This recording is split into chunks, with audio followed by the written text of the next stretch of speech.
All right, y'all. We got the whole cast of characters here today. We got JD, we got Buddha, and we got a couple of special guests going for you. It's 8:03. Let's get it started.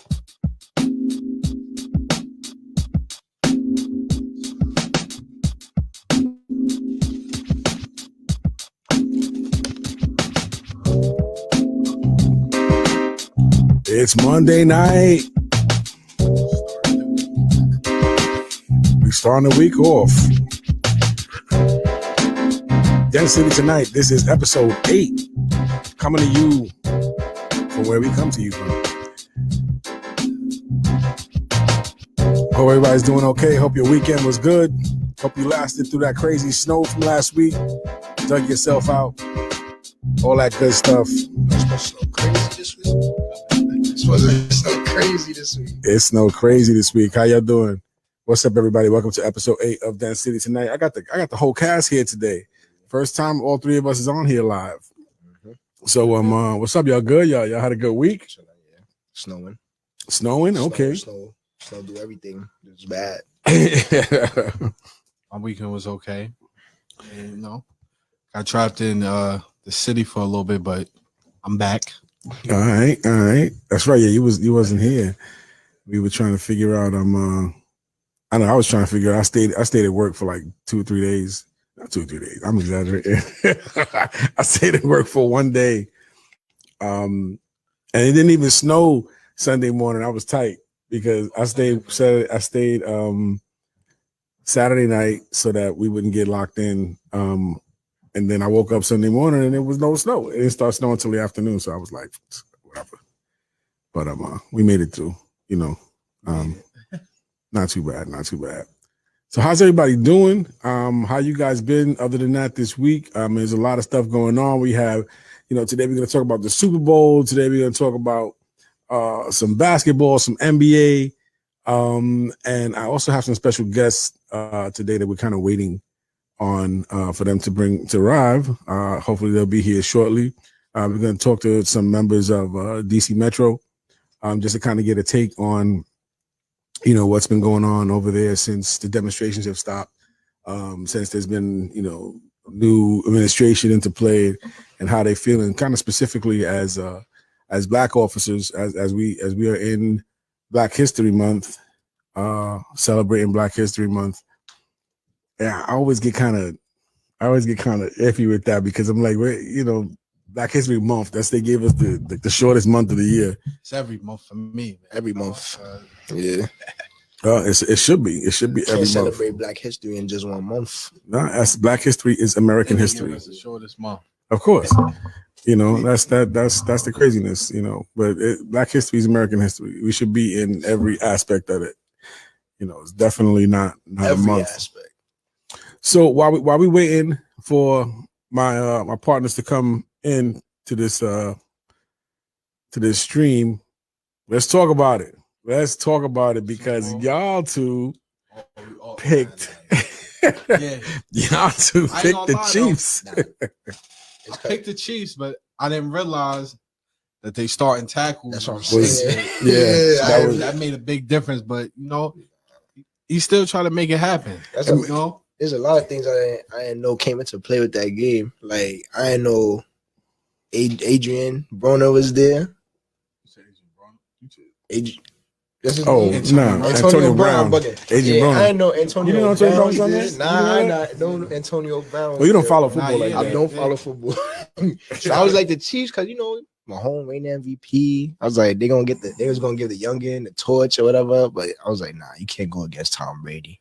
Nah, it's funny because I just only reason I really didn't think that he was definitely gonna win the game. The Bucs was gonna win, but I just was like, it'd be a little more competitive. Yeah. Oh, absolutely. To me, I felt it was still a good game. Like it was a good game. It just wasn't happening for the Chiefs. And them flags, because the refs played the big part to where they. It's a Super Bowl. You gotta let them play. Like those calls is iffy. Like Nah, definitely. I feel you. It's a bunch of that, and then also they got to make catches because he was putting it in the spots. Yeah, they was dropping a lot of easy catches. Tough throws that was making it touching their hands to it. If it, my father always told me the ball hits your hands, that you're supposed to catch it. You're supposed to catch hit it, your right? hands, that's a catch. Nah, I feel you. So that's not his fault. He was putting them in spots. Nah, One thing about the Chiefs though, they were sloppy though. Like there was a lot of flags, but they was. But like you said, I think it's because they let the refs get to them. Yeah. They was playing let it more get to about them. and they has. So so you pick up the little what's that when they was fourth and goal, and then they got the penalty. oh yeah, yep. They get a whole number 4 downs. You can't get Brady that. And then you got a lot of other Brady's veterans, a lot of veterans on the Bucks that they know how not to get affected by that. But I think what you said in the beginning was that because those 2 tackles was not playing, everybody else's positions was different. And on top of that, it was too hard. On top of that, Gronkowski was like, I'm back. Nobody was holding him. Gronk was balling. Nobody was But holding him. you got to think about it. Everybody that scored though from Tampa, those was new inquirers. True. Gronk with 2. I think he had like 2 touchdowns, right? Yeah. And then also my boy Will says it was a team loss. It definitely, the running back. Yeah. It definitely was a team loss, but the running Fournette. Yeah. Oh, he balls. Oh my. Yeah, he's God. crazy, man. He's plowing through that. It's funny because Hill, they was holding him too. Yeah, they was holding him. He didn't really get. It was like you said, it was a team. I think the Bucks went in there with a chip on their shoulder. They had something to prove because everybody was like, oh, this guy, the Chiefs is the favorite. But again, once their front line changed, that But they was also going into it. That was a big part because every time like Mahomes had got the ball, they just running through. But they ain't never played their best football yet. So that was like, when they that O-line was so where it's like, we still got time to play our best football. Like, and we didn't even get there. And Tom was like, y'all better not drop a catch. They was just running through Mahomes O-line. Like every play, Mahomes. I mean, every play, he's just getting chased. He couldn't make no throw. Collapsing. Yeah, he didn't have time. That O-line and then on Tyreek, they got 2-3 people on Tyreek Hill. You could do that 2 up front, and then he get to the backfield. They had 2 in the backfield. There's nothing you could do. It was a good game. It was a great game plan. Great game plan. I mean, but it's kind of it's similar. Like it's funny because both their game plans to beat both of them are the same. You rush them.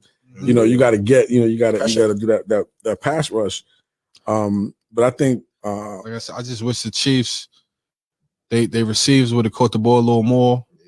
It was like 2 times hit them straight face mask. Missed the ball. Like, come on, you can't miss the ball. And there was a play. It was going to be a touchdown. He had it right here. He just lost it. I was like, I think they just. But that throw, you seen the throw? 2 spins and then you still put it. Come on, that was crazy. Mahomes is crazy. Oh, absolutely. That's not. I mean, he could that guy, and he was limping because his toe was messed up. Yeah, they say he got to get surgery. He about to get surgery. It's crazy, man. But it just. Tom Brady, I can't stand him. Brady's I can't stand Tom Brady, but he's 11 Super Bowls, 7 championships. Got a chip in his first year. It's 10, no? 10. That's 11 appearances 11? and seven titles. Yeah, because he has 6. Right. It's different. And 7 titles. And stupid MVPs and he's still, he ain't retiring. He ain't retiring until somebody put him out. So he lose, say somebody beat him next time. But that was good for their franchise. It's been a long time for them. So and hats off to them. That's true. Yeah, it's going to be an interesting offseason. See what they do. They did a good job this season. Can't stop Brady. Oh, Jamie, my man, Jamie Munoz. Can't stop Brady. I'm not. Listen, everybody, I'm a Giants fan. We know that. We got our 2 against you, so I'm just like, That's what I was hoping on. He was going to be the next Eli to, stop Brady from grabbing that ring. But it's all right. But it's it is what it is. Hopefully they can repeat that, and he get the one up on him. So I have a question regarding this dude from the Texans. if you the Giants or the Jets or any team, what do you give up for Deshaun Watson? Everything, like whatever they asking for. I mean, first of all, they're not really trying to trade him at the moment. But what do you give up for Deshaun Watson? I mean, he's look what these guys was giving up for Carson Wentz, and Yeah, but you got to also look at how they look at the black quarterback. They don't. That's they don't treat him that's an interesting comment that you're making there. It's been like that for yeah, they don't see the worth of it. They just think of running games. And they look at them as like just athletic. They don't look at them being like smart and knowing. Yeah, knowing the game, the X's and O's. That's so that's why it's hard when you say like talking money and like taking over a franchise. Like, would they bet? Put all their money into him in a franchise. Well, I mean, he may be the one to break that mold. I'm hoping that he is, because if I was the Jets or if I was the Giants, I'd be like, what do you want? Because Daniel Jones, it's nice quarterback. Who's Daniel Jones? The quarterback for the Giants. The Giants? Yeah. That's the one who replaced Eli. Yeah. So you gotta. I don't know, but I feel like they gonna give him a couple years. They ain't looking for Daniel Jones. Yeah, because I feel like if you gonna put somebody to replace Eli, like you're not just gonna send them out. No, but they've been required. They've been got him though. Yeah, I know. That's what I'm saying. Because like when Eli, because he was the backup for Eli. But that's he was the backup. Then they started putting him to start over Eli, right? Yeah. So you saying that because that they're not gonna just get rid of him? Yeah, because if you're doing that, then you see something in him, or like you want to invest in him for a little bit. I know, but sometimes when you got that, but when you got that, it sounds like he's better than like who y'all talking about that it's the trade for. It's Deshaun Watson, the quarterback for the Texans. He wants out. He doesn't like the organization, so he's been asking for a trade. Oh yeah, so you see, and you got something better than him. Get rid of that. Get him out. And low key, they got a couple nice not rookie but college quarterbacks coming in. Yeah, to this class that's pretty good. So that's like you never know. Well, I forget who has the number one pick for that kid Lawrence that's coming out of college. I forgot who has that pick. He went to Clemson. Yeah. But pretty good. Now we gonna switch gears a little bit. Switch gears a little something. Switch it up. And I want to ask. I see. I'm waiting for one of my other partners to come in here. We got one of the guys that we're going to talk to. Is almost ready to go. So I'm waiting for them to come in. Hopefully they'll be coming on shortly. But while we're waiting, gentlemen, what's the story? What do y'all think of the new? I'll say it new. They are new, but the Brooklyn Nets. They for real? Are they for real? Are they going to the championship? Or are they a project that's a lot of hype? I think the Nets. Come on a little closer. I think the Nets. I think they for real. I think they're gonna make the play. They don't make it deep in the playoffs. The one thing I don't know about is I think they're gonna get rid of Kyrie. I don't know. Why you say that? Because like you got Harden and KD, they already have history together, and then you just got Kyrie there. And Kyrie, Kyrie's known for like, oh, I'm not gonna play, or I'm not gonna do this. I'm not. Right. And he's like, I don't think at this point in time for Brooklyn, he's that reliable. That's an interesting take.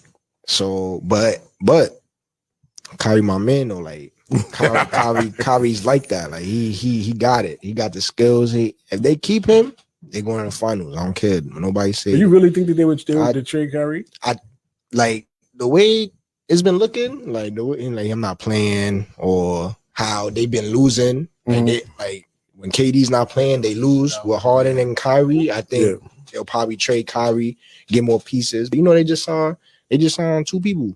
Cool. They signed Iman, defense. Right. And they signed, I think, Noah Vonleh. So they making moves. So I think they for real. I can't stand them either. But what's your take? My take on that is I don't know. I gotta you gotta wait to see. Because just those three, like, of course they're talented. You know? Right. They're gonna put up points. That's granted. Mm-hmm. But then again, when it come to like playoff time, it's can they lock down and like play defense? That's the biggest. That's where it comes. That's the biggest thing with them, their defense or the lack of it. Because they just gonna look at it as like, oh, we're gonna outscore everyone. You can't outscore everybody. Because then when it comes to crunch time, it's like who's gonna have the ball? They all want the ball in their hand. So it's like, all right, Harden, I'm gonna take the last shot. I want to take the leg. I see him and Kyrie going back and forth more than like I see KD chilling. You know, he'll take, but I see them two going. Yeah, I see them two. It's just their personalities is too much. I believe over time it's gonna be too much. It's gonna be too much friction. Nah, I disagree with y'all though. When y'all say about how they can't outscore the league, I feel like the Knicks can outscore everybody in the league. But that's if they playing on full cylinders. They can. Yeah, but if you got all three of them playing together, you got these new acquisitions they got. Iman that played D. I think Vonleh plays D too. He's like, I think he's a big man. Noah Vonleh, right? He a big man or something like that, or like a powerful. I'm not sure, but I know he's something.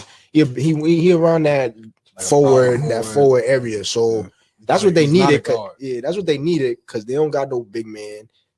But that right there, I think that's good enough to hold the other team, and then three go to work. Because ain't nobody in the league that can outscore the Brooklyn Nets. I don't think so. Especially scoring wise, those three are like top score. Like they're gonna put up those. Each of them could give 40, 30. Right. It's not. That's given. It's not. But can you play defense? You have to play. It's a game of stops. Yeah, you know what's crazy? Nobody could stop them. That's what I'm saying. Nobody could stop Harden. This is regular season. You gotta wait to playoff. And that's what I'm thinking about. That's what I'm thinking about because regular season. First of all, Harden don't show a playoff, so Harden you can forget about it. That's a whole nother. Let's forget about it. I don't know about that. So this year he gonna show up in the playoffs. Right? I'm gonna say this. I'm gonna say this about. Year he's gonna show up. I'm gonna say this about Harden. I'm gonna say this about Harden because Harden he on my bad side right now, but that's another story. But I'm gonna say this, Harden. I feel like he shows up, but he doesn't show up as much as he needs to show up. Well, that's not showing up. No. Listen, because he has the team there. Right. Because if you go back to when him and Chris Paul, when him and Chris Paul went against the Warriors, they went to like 7 games and they lost because Chris Paul was hurt. In that game, he didn't do nothing. Playoff Harden doesn't show up. So it's like no matter what team he's on, he doesn't show up. So it's like the factors that come into play with Harden is weird because it's like he shows up, but then like it'll be a game that he doesn't show up as much, and then they'll be like, oh, he didn't show up the whole playoffs. But he showed up a couple games. But that 1 point game, regardless, that's what he gets called for. Regardless, he's a superstar. He has to show up. Ain't no he can show up one game, don't show up. You have to show up every game. You're a superstar. So let's hold on to that comment because right now we have my boy Maurice. He's coming in from DC. And this is one of the special guests that I have tonight. So I want to bring him in to this stream here. And Big Mo, I think is your mic on? I think your mic's not on. Gotta put your mic on. Hold on. There we go. What up, my dude? What's going on, my friend? Chilling, man. What's up, fella? I'm not used to seeing you with the beard. This is Mo. How long we know each other? Like 20 years, something like that? A little bit more than that. I've been here for 22 years, so. Oh, damn. It's like going on like, oh, damn, we old now. Yeah, I've been here for 22, so it is what it is. Wow, man. That's fantastic. Thank you. I appreciate you taking some time tonight. I know we're still waiting on your partners to come through, or if anybody's there with you. Yeah, my band trying to get on now. Okay, great. Because that's all he got on that it disconnected. Yeah, I was having a problem with the computer, man. It's all right. It happens. Yeah, son. What's going on, my man? I'm good, man. We're here. We was talking a little bit of football, a little bit of basketball, and just kind of buying some time until we get an opportunity to talk to you guys. It was important. Like I said, celebrating Black History Month, even though it's the shortest month of the year. And I think that we should be celebrating Black History 12 months out of the year. Oh, I agree, son. I wanted to get your take on, what the climate is out in DC right now, with all the stuff that's been going on with the demonstrations and what they call riots or the insurrection. What's the climate out there, especially not just for officers, but especially for Black officers right now? Well, it's a little rough, man. On top of what we dealing with the public, you know what I mean? Mm-hmm. Criminals, the public, you know what I mean? It's for a Black man, you know. But let me rephrase that. It's rough, Mm-hmm. rough. All this stuff going on, man. You know, there's Black officers I know, man, that's cried in uniform on duty with all this stuff going on with young Black brothers, being shot unarmed. You know what I mean? It's ridiculous, man. On top of what we're dealing with the presidency, and we down here in DC dealing with all that stuff, man. It is what it is, man. And I'm sure it's universal. It's not just here. You know what I mean? I'm sure. I mean, I know there's a lot of. I mean, we, without us getting into our background too much, I mean, we have been dealing with security and law enforcement most of our lives. So no doubt. Met a lot of officers. Know a lot of different officers. Kind of understand a little bit about what they go through. But at the same time, we got to deal with.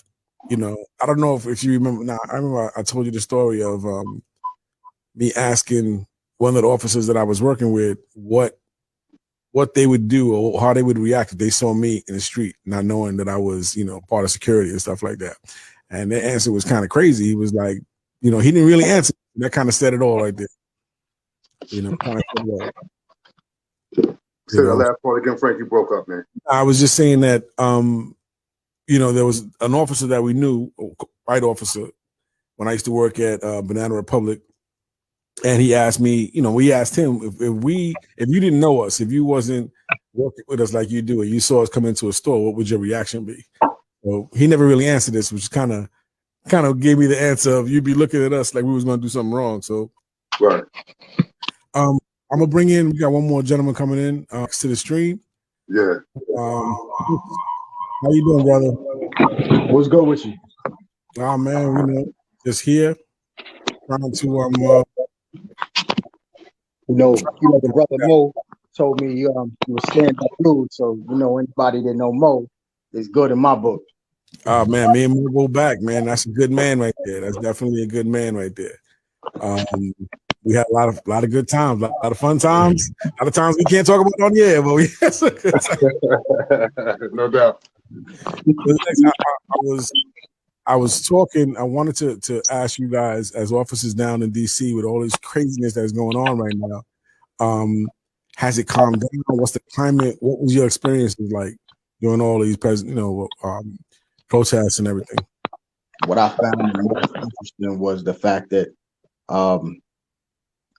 a lot of Caucasians viewed what we did or what happened during the summer months through all the year. They likened it to that one day of them acting up at the Capitol. And I quickly had to remind them that through all of the protests that they called riots, not a single officer was killed. We lost 2 of them that day in a span of 6 hours. So the correlation between the 2 of them isn't even close. But it's hard as a Black officer to listen to the rhetoric that's been going on about how we don't necessarily understand. If nothing else, we too blue for the streets, too Black for the badge. Wow. Just kind of keep your mouth shut, tote the line, and when we do step up and we do say something, it's looked at as you going against the family, you going against the team, and wrong is wrong and right is right, and that's the thing that quietly you got to push. Right. No, that's a hard line to toe, man. That's a hard line to toe when you too much for one side and not enough for the other. You know, and that takes its toll emotionally, takes its toll physically. I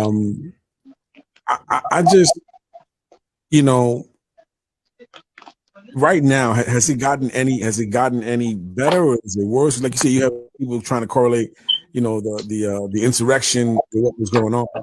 And whenever I hear that, I cringe because I'm like, you cannot possibly compare the killing of hundreds or thousands of individuals to somebody losing an election and it pissed you off.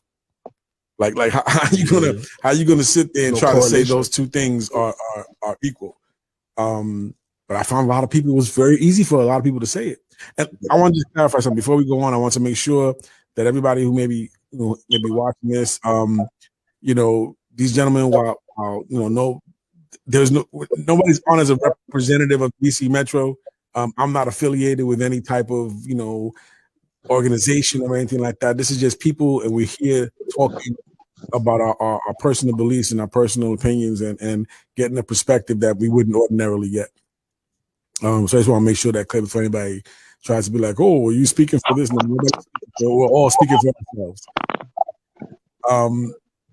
So getting back, is there anything? Is there any sign that things are changing, that are becoming more calm in DC? You know, what's the story on that aspect? You want to answer that, Lex? Either one of y'all. Honestly, it feels like the calm before the storm. Really? For an individual that was down there, like in the trenches, right? The anger that you saw, I never in my wildest dreams would have been like, we went from Obama to this. Right. Like there was some people down there angry. Please know that if we wasn't standing there, a whole bunch of people would have died that day. Oh, it no was doubt. Bad. It wasn't. TV did it no justice.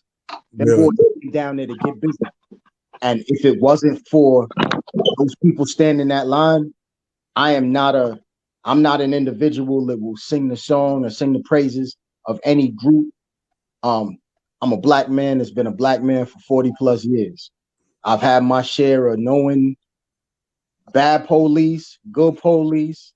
There's what it is. But at the end of the day, I'm a man first. I watch men stand on that line and stop other men from causing harm to other people. It wasn't no police thing. It was just men standing up, holding people down that they didn't even know, doing their jobs.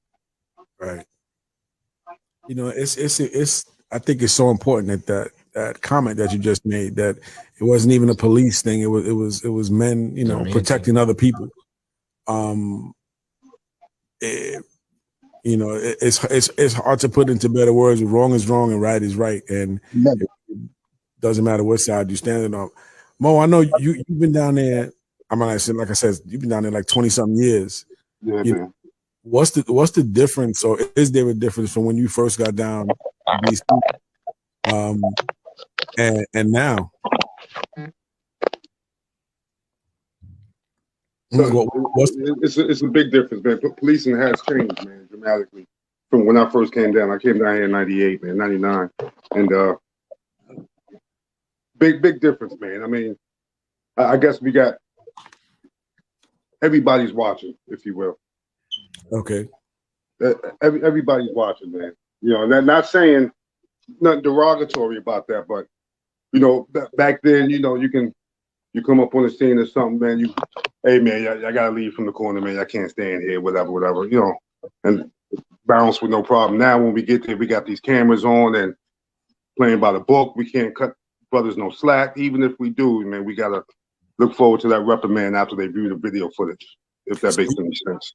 You're in like a catch-22. So you want to go down there and you want to be let's say a hard ass, it's a problem. But if you want to be like, look, fellas, that's a problem as well. And you can't win like that. Yes. And I came across some decent people being on my beat, man. Just coming across them every day, talking to them, rapping with them. You know, Frank, I ain't no bad dude. I rap with dudes. You know what I mean? I know. Gained a lot of respect for some dudes and vice versa, man. And you know, it's changed dramatically, man. You know, I guess in light of all that happened, I guess in light of everything that was brought to the forefront, it's giving cops a bad name. You know, even the good cops out there getting shafted. You know what I mean? Yeah, that sucks. It's wild, man. I mean, you know, try to even say that I have come anywhere near to the things that you guys have experienced. You know, my 20 plus years of security is nothing. You know, and I've tumbled down some escalators, and we've had our little scuffles with people and stuff like that. Oh, no doubt. I can't even imagine though, you know, what it is to have to do that. To the flip side of that, though, what do we tell? How do we bridge that trust, the trust factor? Because y'all guys are, unfortunately, whether it's you know warranted or not, you put it under an umbrella.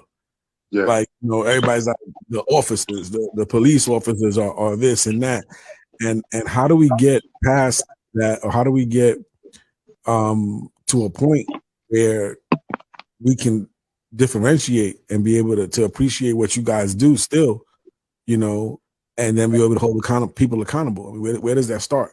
I'm gonna let Lex start with that, man. All right. You know, Lex look like he ready. He ready. me and Mo the God done had this conversation earlier today. And this is the thing I'm gonna say. It's not necessarily the most popular thing. If you want control of your neighborhood, if you want to feel safe, nobody gonna make you feel safe better than the people that look, sound, and act like you. If we can't get more brothers to go out there and join this department, if you think that the whole department is terrible, we need you to come out there. You get what I'm saying?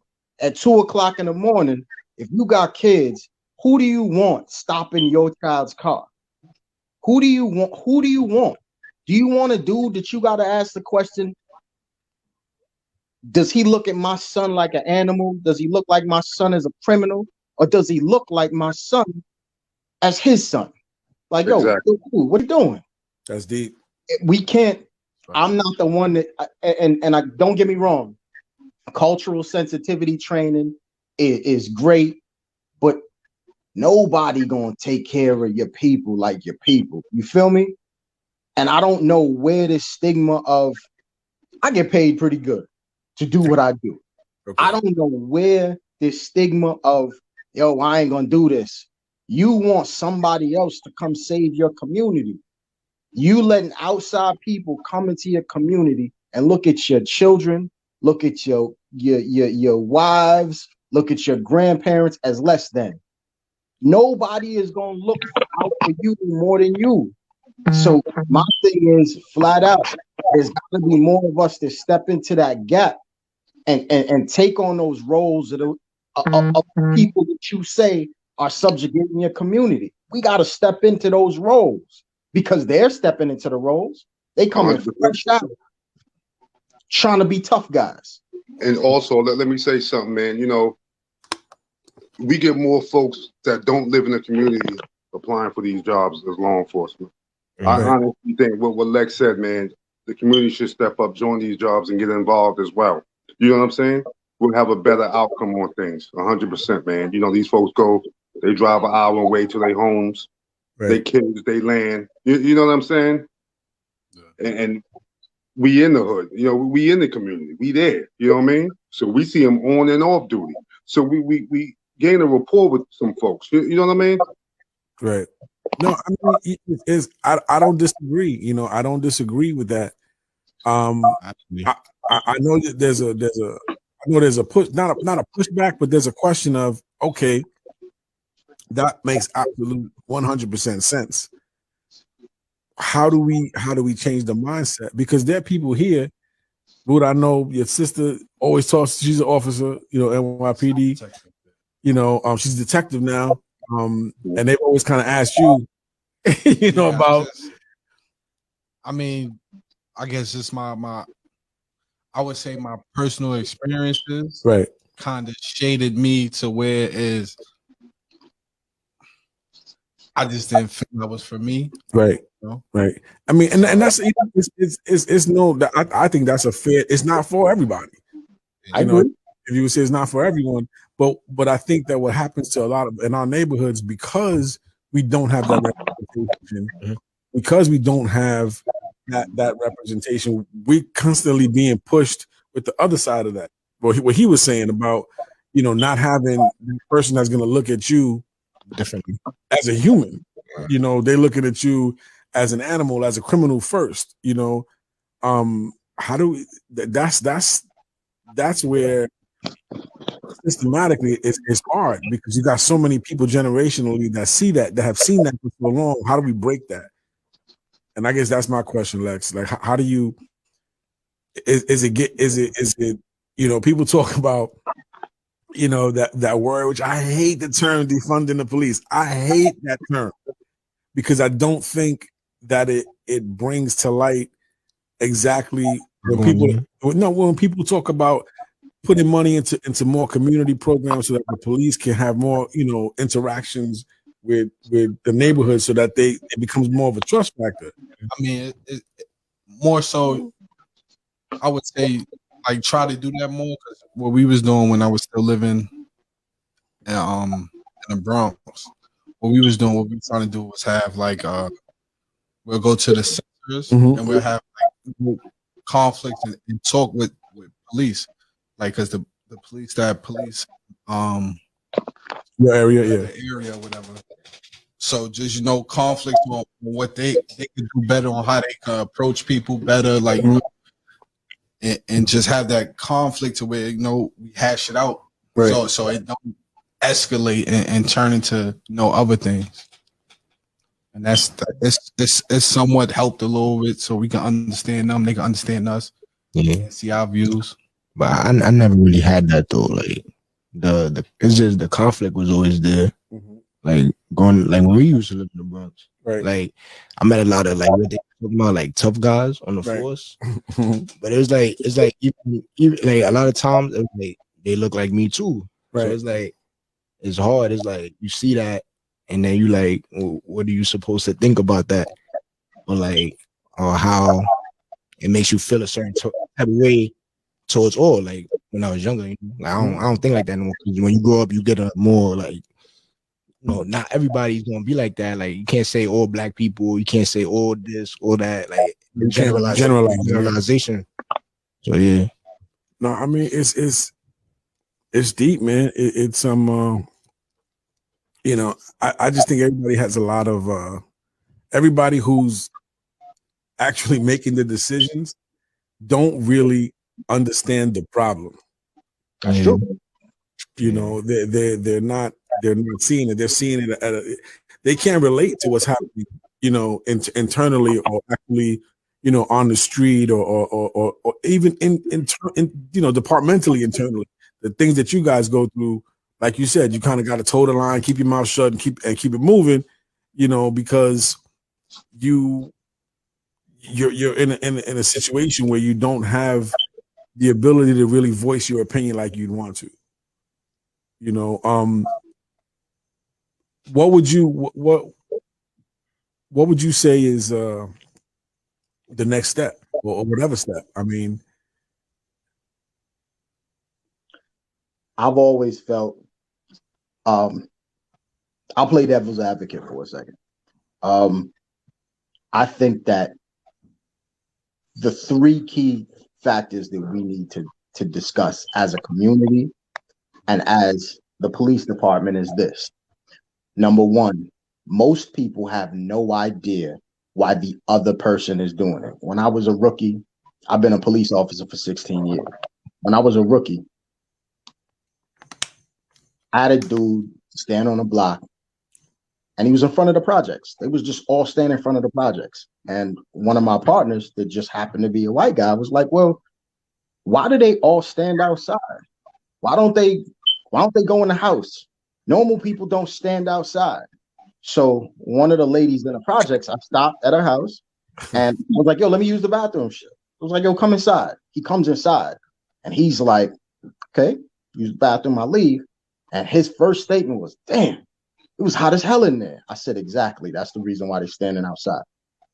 In that split moment, he figured out that the corner was an escape from whatever was going on in your house. Right. You might live in a place where you could go to another room. I don't know about you. Growing up in the Bronx, your apartment was about the size of a whole closet. Yeah. You feel me? If it was big, everybody had their own space. Yeah. You don't have your own space. You in the house with in a 2-bedroom apartment with 5 people. Yo, you got to go outside. And that's first and foremost. A lot of the officers don't understand the neighborhood, but then in reverse, you got a lot of dudes that don't understand why policemen do what they do. I had a young man on a traffic stop. He's like, yo, why you keep touching your gun? And I was like, what are you talking about? He was like, why do you keep reaching for your gun? What he didn't understand was my gun belt weighs 30 pounds. I got 30 pounds around my waist all day. It's uncomfortable. When you see the officers messing with it, it's because the gun is uncomfortable. Being a uniform is not comfortable.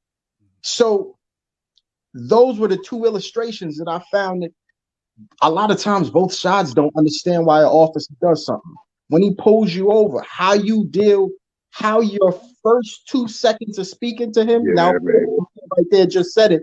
He's like, there's some glorified tough guys. There's a glorified tough guy in every walk of life. Everybody tough until they get punched in the face. But to be honest, sometimes the public doesn't understand what we're doing, and they take what we're doing and run with it. Yeah. They go to the left, and then now I'm trying to figure out why I'm fighting and rolling around on the ground with a dude that's got a warrant for child support. I'm like, yo, my man, this wasn't even that necessary. Right. So I think the first thing that we need to do is we need cross training for the public, right, and for the police. Not just sensitivity training where the officers are learning about the community. The community needs to learn about what the police can and cannot do.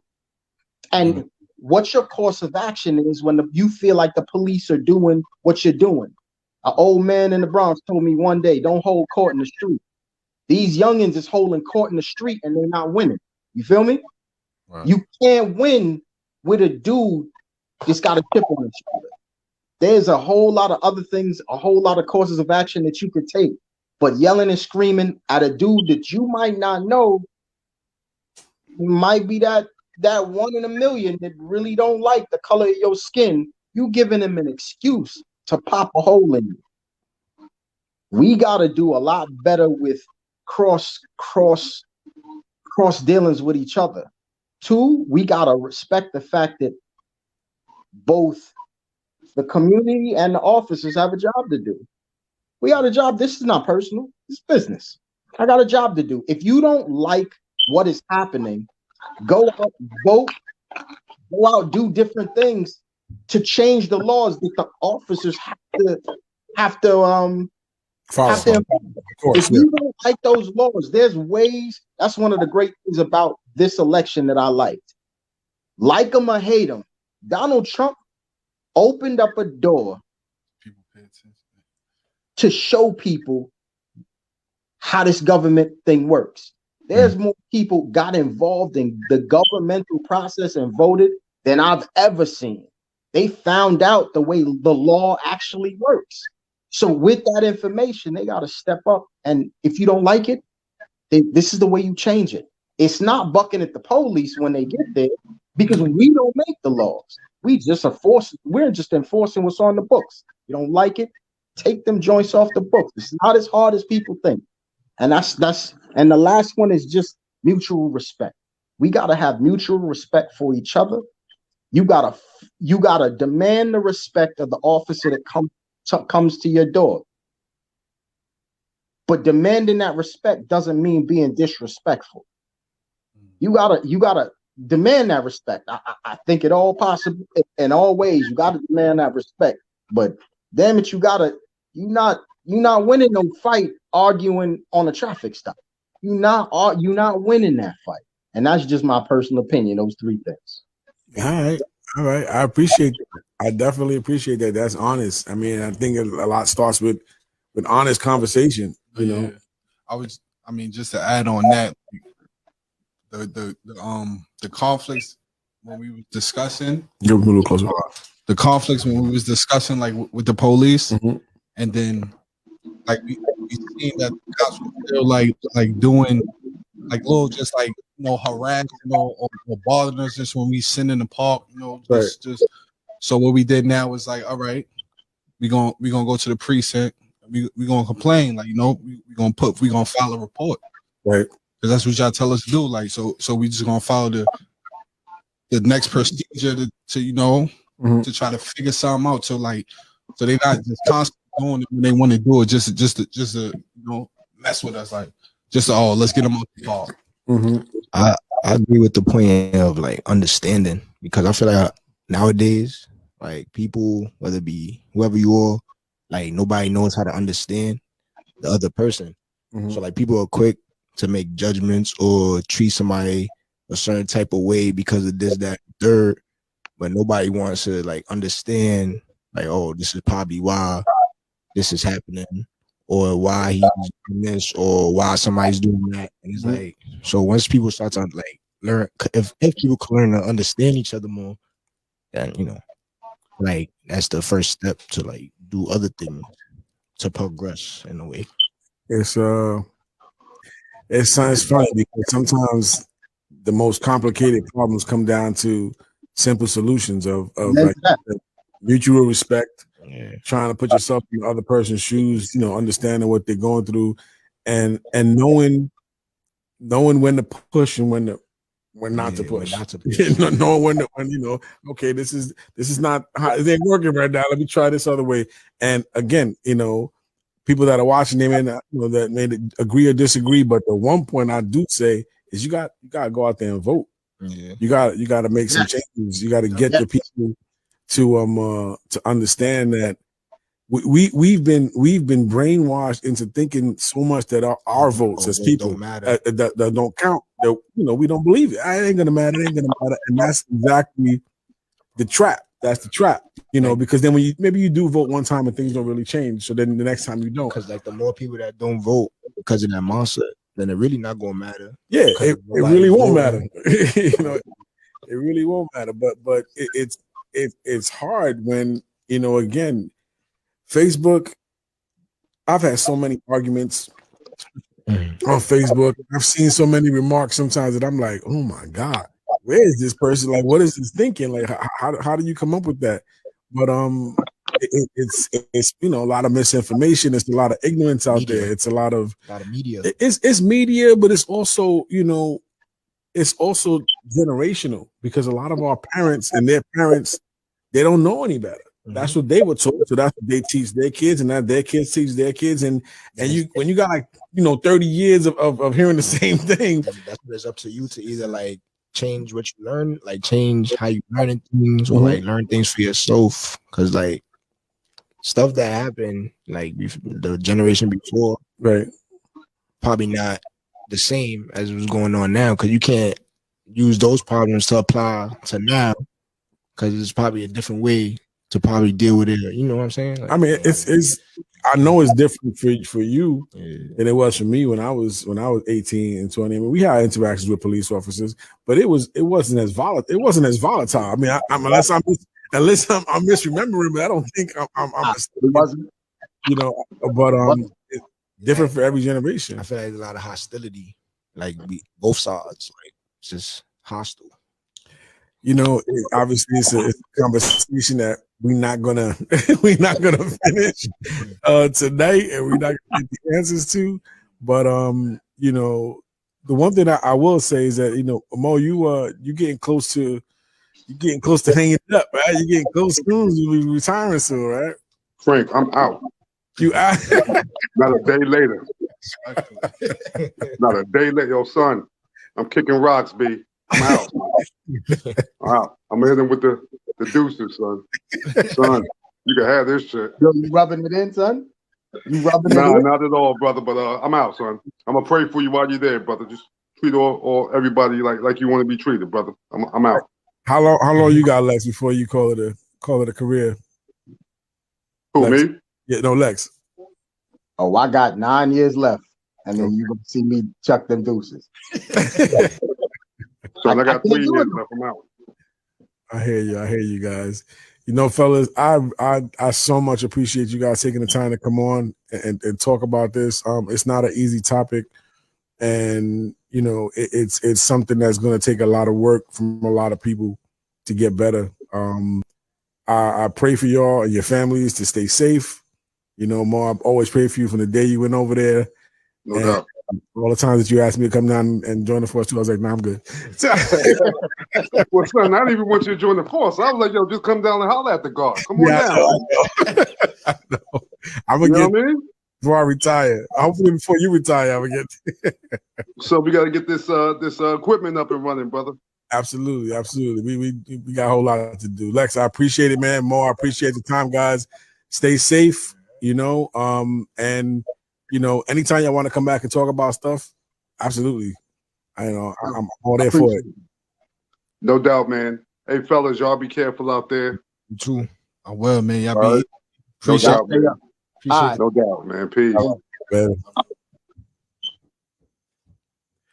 So that was interesting. That was my boy Maurice and Lex out there from DC Metro talking about what's happening right now. Like I said, you know, you could agree or not agree, and that's okay. You know, it's another thing too is that it's all right to disagree, to have discussions. Yeah, you know, it's about running to them though. Hmm? It'd be good though. Yeah, I mean, Mo. I mean, they conversate. That dude, certain, you know, that's my dude. People you run into, they trying to tell you what you supposed to do. Listen, I'm a man, just like you're a man. We can have a conversation. Exactly, and that's key because you know everybody wants to be respected and treated a certain. Like you just treat people how you want to be treated. Treat them like they want to be. I was raised right. I know you doing your job. You got a job to do, but right. It's a way. There's a way to do it. Yeah, no doubt. And again, shout outs to Mo and Lex from DC Metro. I appreciate those guys coming on. This is the first time that we've had.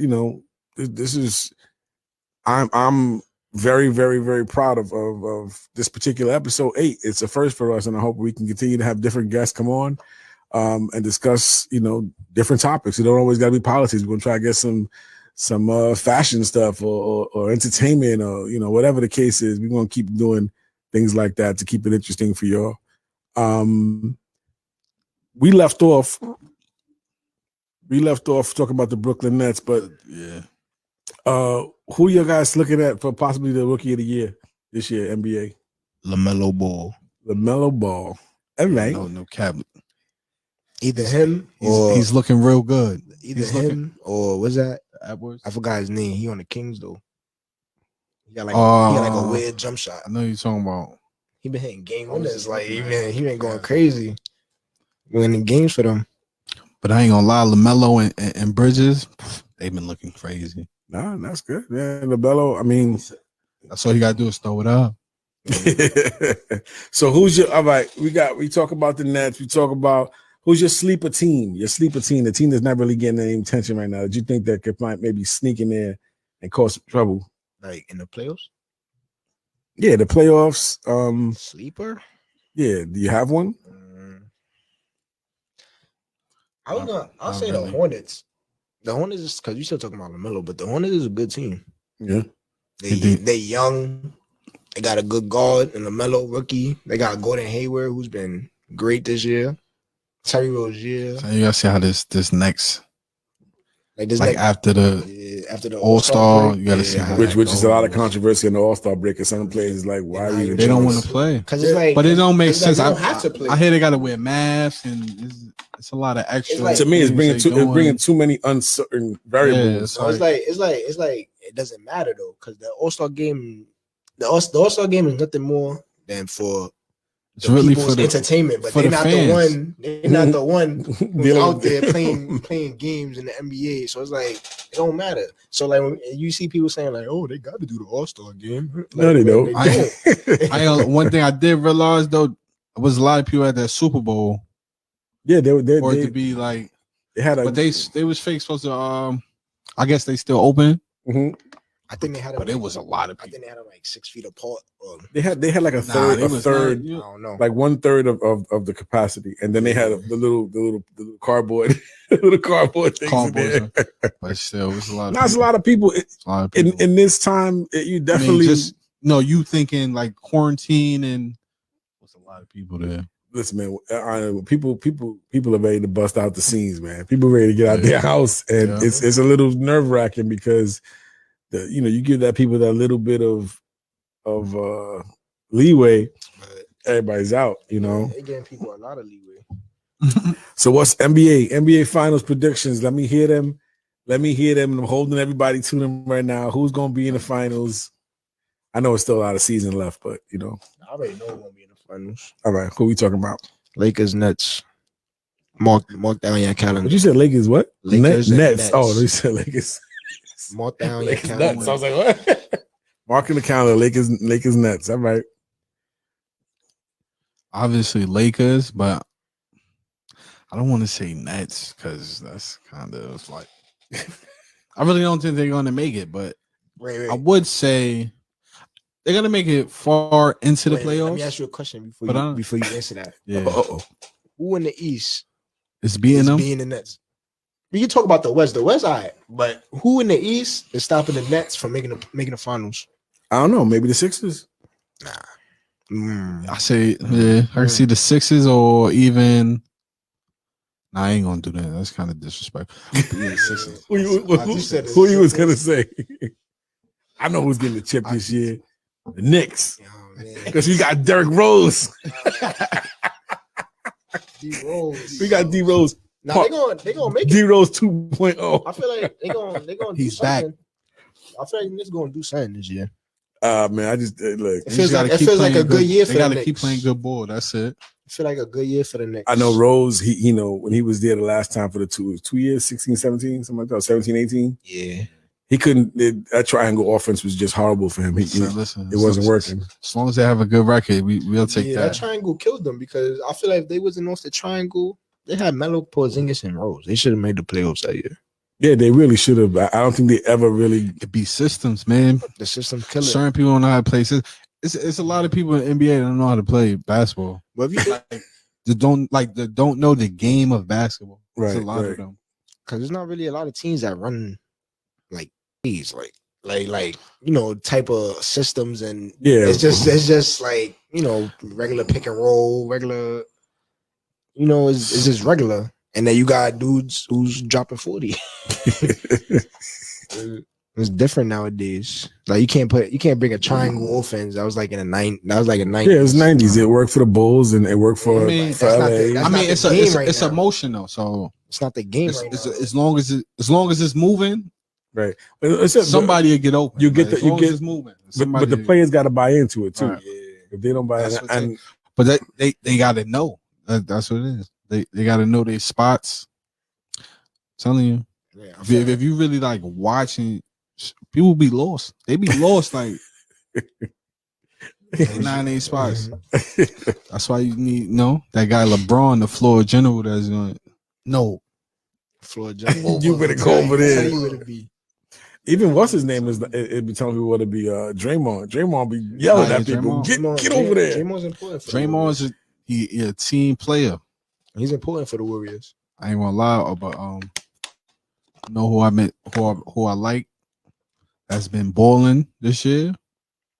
Bradley Beal. I hope they get him out of there too. He don't want to I go think he though, want to right? stay, but he need to get up out of there. Well, I don't. You need to be a contender. You've been in the league for a minute. You need it's time to be a contender, my guy. Time to get up out of there. I don't really have a. gotta go to the Heat. I don't have a pick for the finals other than LA. I think it could be LA and the Sixers, or LA and the Nets. I think the Sixers could come out of the East. I think they could, but we shall see. We shall definitely see. This has been a great experience. This show has been different. I'm so glad these two guys were here for me this day. Yes, Hopefully we'll have a couple more episodes where we'll be all three of us. Now that I have because the last couple of weeks I've been doing it by myself because my setup was really